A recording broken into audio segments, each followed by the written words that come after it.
Hey guys, welcome to Mr. Smith's Kitchen. Brian, Mr. Smith Kitchen, as always. And tonight, I thought we'd cook some dinner, like we do every week. At least try to every week. I won't guarantee it, but try to. And tonight, we're going to do a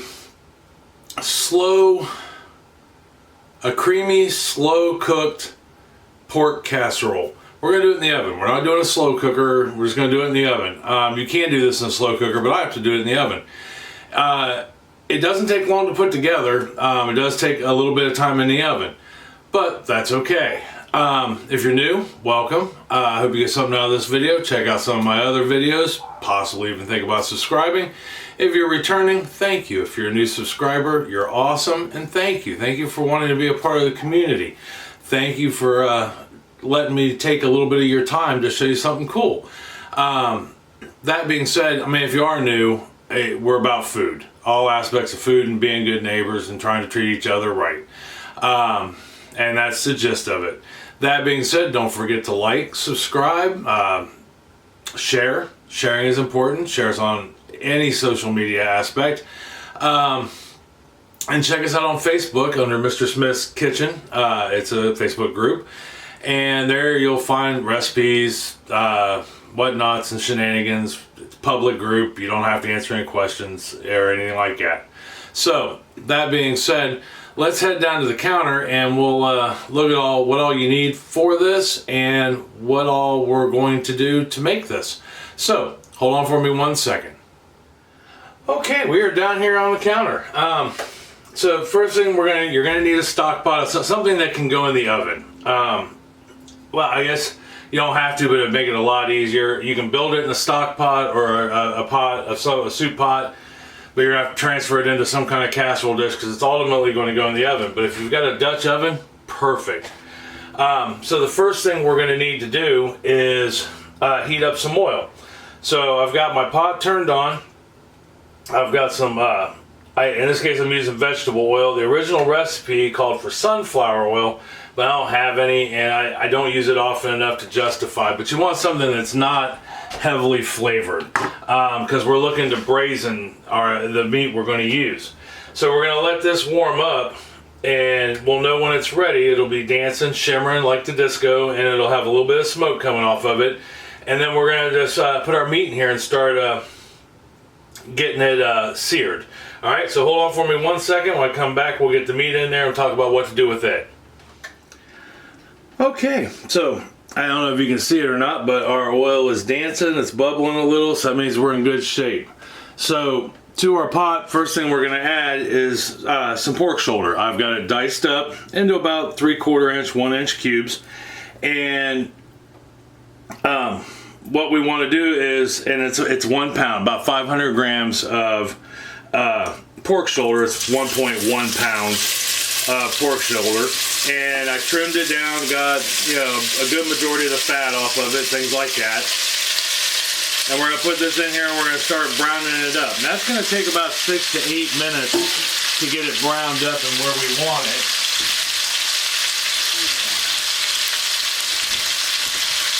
Sorry, I had to get but we're just going to let this start to brown a little. Alright, like I said, that'll take about 6 to 8 minutes and then we can move on to the next step.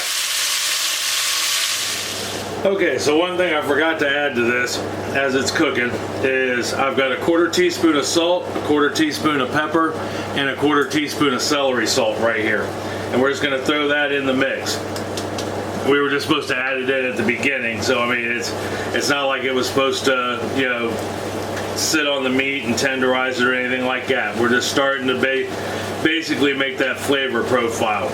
Alright, well I'm finished getting this cooked up. Got about another 2-3 minutes and then we will be ready to start adding even more.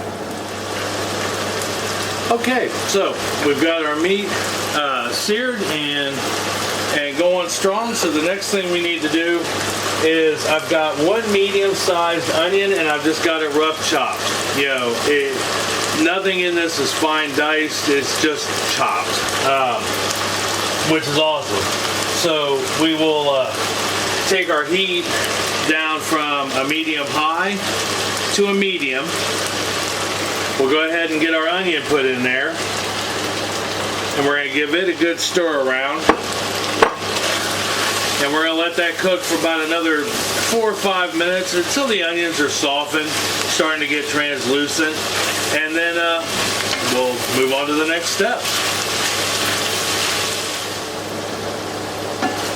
Okay, so we got our onions softened, heading towards translucent. Now is about the time you want to go ahead and turn your oven on 350 degrees. All right, which is like 170 degrees Celsius, I believe. Either 170 or 180. I'll put it down here, or yeah, down here. If I'm not wrong on the 100, if I'm wrong on the 170, you'll see it down below me, or at the bottom of the screen. So the next thing we're going to add to this is some mushrooms. Now I've got 12 baby mushrooms. It's about 8 ounces worth of mushrooms, and all I did was wash them and quarter them. And then we're going to put those in there, and we're going to let these cook for just a couple minutes. You know, we want to get them going on their way. This is going to be a hearty, it's almost like a stew / casserole that's going to go over some mashed potatoes served with some green beans. You know, this is going to be one amazing hearty dish. Something you definitely could cook on a Sunday for, family, hands down. But let me get these cooked down, which will just take a couple minutes, and then we can add the rest of our stuff into the pot and put it in the oven. All right, so we let that cook a couple minutes and put that back on there like that. And so let's add the last of our ingredients until the dish is done and out of the oven. Then we got a few things to add after that. That'll just top this thing off, I believe. So I've got 2 whole carrots right here, and I've just got them roughly cut up. Everything's roughly cut up, almost like a stew. Although this is considered a creamy casserole according to the recipe. We're going to put those in there, and then we are going to add 1 3/4 cups, which is 420 milliliters of chicken stock to it. And then we're going to add 1 cup, 250 milliliters of hard cider, a hard cider of your choice. I know you're saying, but Brian, it has alcohol in it, but that's going to cook off. And I can't for the life of me remember what the recipe called it, but I just remember it saying that if you're in the U.S., you're going to use hard cider. So that's what I got. It's about 1 bottle of hard cider. In there, and then what we're going to do is I'm going to sit here and I'm going to scrape the bottom, because there's the burnt bits on the bottom from the pork, and a little bit of the onion and the oil, and you want to get all that off the bottom, because that's just nothing but flavor. And then we're going to bring this up to a boil next. All right, and after it comes up to a boil, we're going to bring it up to a boil, and then we can move on to the oven. Okay, so timer's gone off. It's been about 3 hours, and now we gotta just pull this bad boy out of the oven. It is smoking hot. We got a couple things left to do, and we're on the end stretch.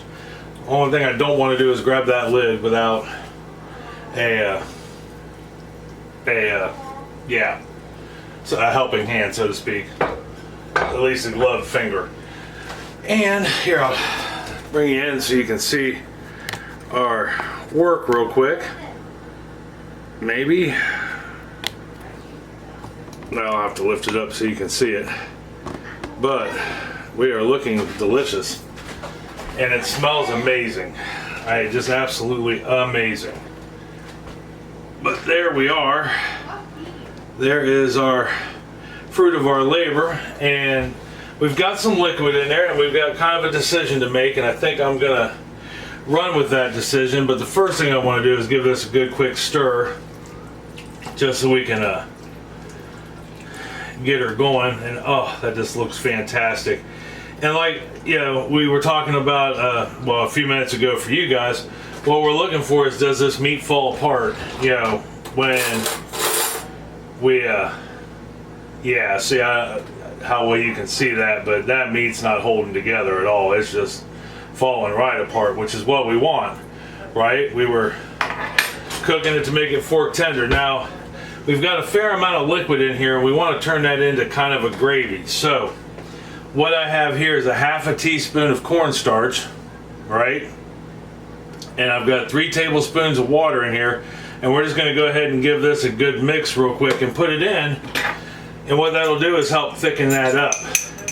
But you always want to mix your cornstarch first to make a slurry. So we'll go ahead and get that slurry made. Get that in there, and then we'll go ahead and pour this in and stir while we're pouring it in. That way it gets mixed, and like I said, as that sits in there, it'll thicken, right? And then the last ingredient is a 1/4 cup, 60 milliliters of heavy cream. And we're just going to pour that in. Now I have this heavy cream at room temperature. If this were ice cold, pouring it in here, it would curdle. And we definitely don't want to curdle. So I have it at room temperature. I let it sit out for about maybe a half hour tops. You know, we're going to put that in there, just like such. And then we're just going to let this sit and rest, right? All proteins, anything that comes out of the oven, we want to let it sit and rest. Because as it stands right now, this thing would melt our face. So, I'll let this sit and rest for a few minutes, and when I come back, we'll plate it up with some potatoes and some green beans, give it a try, and see how we're at. Alright, I'll see you here in just 1 second. Okay, so, go ahead and let that cool for 10-15 minutes in the pot, and then I put it in the serving bowl. I went ahead and heated up my green beans, got my mashed potatoes finished up. And these green beans are actually the green beans we grew last year that I canned in the fall. So the last thing we need to do, while that was cooking, I went ahead and did up some bacon and crumbled it. And I'm just going to sprinkle that on top. It gives it a little bit of color contrast. It also will add some flavor. I mean, it's pork, so that's good. Excuse me. And then we'll leave that set to the side. But here is, that's hot. This bad boy's been in the oven for 3 hours. But there is our finished look. Now you can sprinkle some parsley or chives, or give it a green to look to it, but it's just for us. But it would still be good, and we'll have green with the green beans. So let's go ahead and get her plated up here. And first thing we'll do is we'll put some mashed potatoes on there. And don't judge me, they are instant mashed potatoes, but I like instant mashed potatoes. I like homemade ones too, but I didn't have any potatoes. I went to get potatoes, and lo and behold, my potatoes were growing potatoes. Which I find very weird, because I'm pretty sure I just bought those. But that's alright. Yeah, so we'll get our potatoes on there. So what I'll do with those potatoes that are growing potatoes, I'm not going to throw them away. I'm going to put them in planters and stick them outside when the weather's right. I mean, I can grow them inside for that matter. But we'll get some of our pork casserole on there, although I would really like to give this a different name, because casserole doesn't really suit it. It's not very thick. It's almost like a really cool stew. I'm not sure where this recipe came from. It reads though like it's from someplace different, whether it be Scotland, Ireland, Britain. It's very European, and the fact that most of it was written in grams tells me that it's not a US recipe. So, which I think I said that earlier. But those green beans right there are, like I said, ones that we picked over the summer, and I'm here to tell you, from having some previous to this night, they are the coolest green bean ever. They really do taste, they've got kind of a texture. They don't have a texture of like you just cooked them. They're a little more on the canned side, but they have that taste of fresh green beans. But there we are. And I think that looks just fabulous. So now that we know that it looks good and that it smells absolutely amazing, We're 2/3 of the way there, right? I haven't said that in a long time, but we are. We are 2/3 of the way there. So let me back us out, and we'll give it a taste because I am excited to try this bad boy. And I'm starving, so that which helps.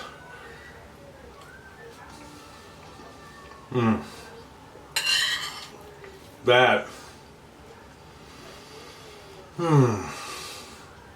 That is really good. I don't even know how exactly to describe it, but the carrots are, let me get one more bite.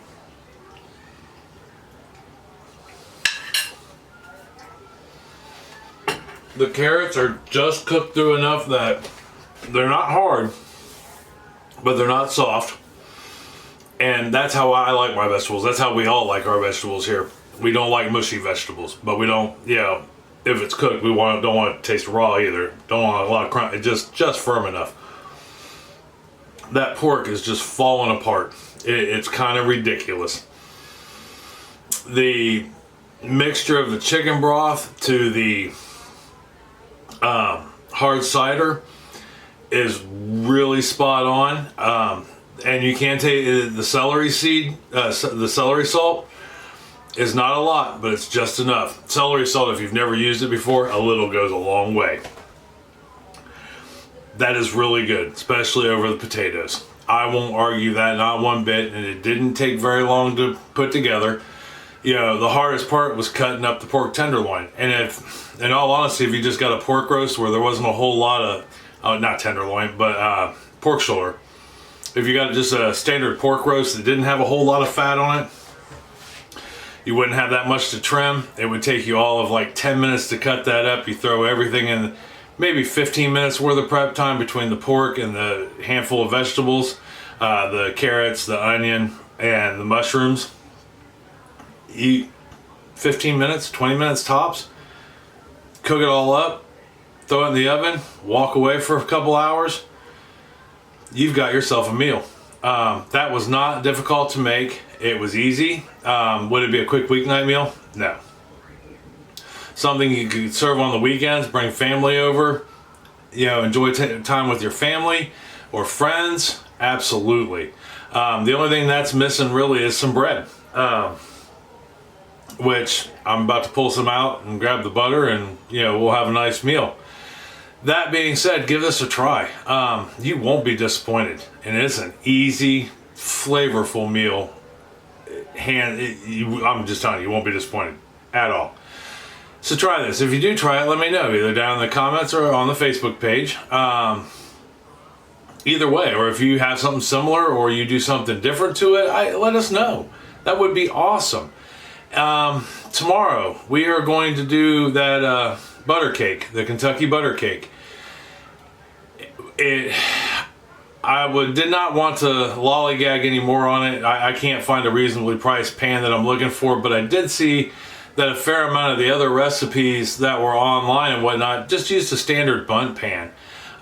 So we're essentially going to do another bundt cake, but I don't think you'll be disappointed with this. It's a super easy cake to make. It takes like 10 minutes, 15 minutes to put together, and then an hour in the oven and another 10 minutes worth of labor, let it cool, and you're ready to eat it.